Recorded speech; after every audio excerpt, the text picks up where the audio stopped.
Hello అండి, welcome back to our channel. ఎలా ఉన్నారు? ఈరోజు మాత్రం ఎగ్ కర్రీ చేద్దామండి. చాలా సింపుల్ అండ్ టేస్టీగా చాలా బాగుంటుంది. ఇలా అంటే ఇంట్లో ఎవ్వరు లేనప్పుడు, మనము ఒక్కరే ఉన్నప్పుడు ఇలా కనుక చేసుకున్నారంటే పర్ఫెక్ట్గా వస్తుంది. ఒకసారి మీరు తప్పకుండా ఇలా ట్రై చేయండి. ఫస్ట్ టైం కనుక నా ఛానల్ చూస్తే ప్లీజ్ అండి నా ఛానల్ని సబ్స్క్రైబ్ చేయండి, అలాగే లైక్ చేయండి, షేర్ చేయండి, కామెంట్ చేయండి. దీంతోపాటు గంట కొట్టడం మాత్రం అస్సలు మర్చిపోకండి. చూసారు కదా, చాలా ఈజీగా చేసుకోవచ్చండి ఈ కర్రీ మాత్రం. ఎగ్ కర్రీ చాలా బాగుంటుంది, చాలా సింపుల్ అండ్ టేస్టీగా.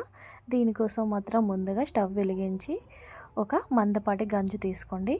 అలాగే కొద్దిగా ఆయిల్ వేసుకొని, ఆయిల్ కొద్దిగా హీట్ అయిపోయిన తర్వాత ముందుగానే కట్ చేసి పెట్టుకున్న ఉల్లిగడ్డ ముక్కలు కూడా దీంట్లో వేసుకొని ఫ్రై చేసుకోండి. అలాగే అంటే ఆనియన్స్ అనేవి తొందరగా ఫ్రై కావడం కోసం మాత్రం మీకు ఇష్టం ఉంటే ఇప్పుడే కొద్దిగా సాల్ట్ వేసుకోండి. దీంట్లోనే ఒక స్పూన్ నిండా ఫ్రెష్గా నూరి పెట్టుకున్న అల్లం వెల్లుల్లి పేస్ట్ కూడా దీంట్లో వేసుకొని పచ్చి వాసన అంతా పోయేంత వరకు ఇలా ఫ్రై చేసుకోండి. దీంట్లోనే పచ్చిమిర్చి ముక్కలు కూడా వేసుకొని అవి కూడా మగ్గేంత వరకు ఇలా ఆయిల్లోనే ఫ్రై చేసుకోండి. సరిపడా సాల్ట్ కూడా వేసుకోండి. చూస్తున్నారు కదా, అలాగే టమాటా ముక్కలు కూడా వేసుకొని ఇవి మొత్తం ఆయిల్లో ఫ్రై అయ్యేంత వరకు ఒక 3-4 నిమిషాల పాటు సిమ్లో పెట్టుకొని మూత పెట్టేసుకోండి. చూసారు కదండి, ఇలా మొత్తం మగ్గిపోయిన తర్వాత దీంట్లోనే కొద్దిగా పసుపు, అలాగే పచ్చిమిర్చి వేసాం కాబట్టి చూసుకొని దానికి తగ్గట్టుగా ఇలా కొద్దిగా కారం కూడా వేసుకొని ఒకసారి మొత్తంగా ఇలా కలుపుకోండి. చూస్తున్నారు కదండి, ఇలా ఆయిల్లోనే మొత్తం కారం అనేది అంటే ఫ్రై అయ్యేంత వరకు ఇలా ఫ్రై చేసుకొని కొద్దిగా వాటర్ వేసుకోండి. మన గ్రేవీకి సరిపడా వాటర్ వేసుకోండి. చూస్తున్నారు కదండి, ఇలా ఒక గుబులు వచ్చేంత వరకు మూత పెట్టుకోండి.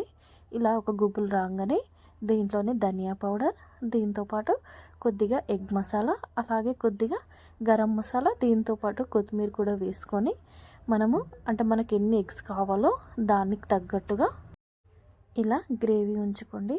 చూస్తున్నారు కదా, ఇలా కొద్దిగా మగ్గిపోయిన తర్వాత మనకు ఎన్ని ఎగ్స్ కావాలో అన్ని దీంట్లో ఇలా పగలగొట్టుకొని దీంట్లో వేసుకోండి. ఒక 4 నిమిషాల తర్వాత ఇలా మెల్లంగా ఇలా కదుపుకోండి, అంటే టర్న్ చేసుకోండి. చాలా బాగుంటుందండి, చాలా పర్ఫెక్ట్గా వస్తుంది. మీకు చూస్తే అర్థమై ఉంటుంది కదండి. ఇలా చేసుకొని కొద్దిగా కొత్తిమీర వేసుకొని వేడి వేడి రైస్లో తిన్నారంటే చాలా బాగుంటుంది. చాలా సింపుల్గా చేసుకోవచ్చండి. ఒకసారి నా ఛానల్లోకి వెళ్ళి చూడండి, చాలా రెసిపీస్ ఉంటాయి. నచ్చితే కనుక తప్పకుండా లైక్ చేసి సబ్స్క్రైబ్ చేసుకోండి. అలాగే ఇతర మా ఇంటి కోసం కూడా అంటే వీడియోస్ చేసి నా ఛానల్లో అప్లోడ్ చేసిన అంటే దేనికి ఎంత అనేది ఖర్చు అనేది చాలామంది అడిగారు కదండి. అంటే చాలా డేస్ అయింది, గ్యాప్ వచ్చింది. ఒకసారి వెళ్ళి చూడండి, మీకు ఏమన్నా డౌట్స్ ఉంటే కనుక. థ్యాంక్ యూ ఫర్ వాచింగ్ అండి. నచ్చితే కనుక తప్పకుండా లైక్ చేసి సబ్స్క్రైబ్ చేసుకోండి. Thank you for watching.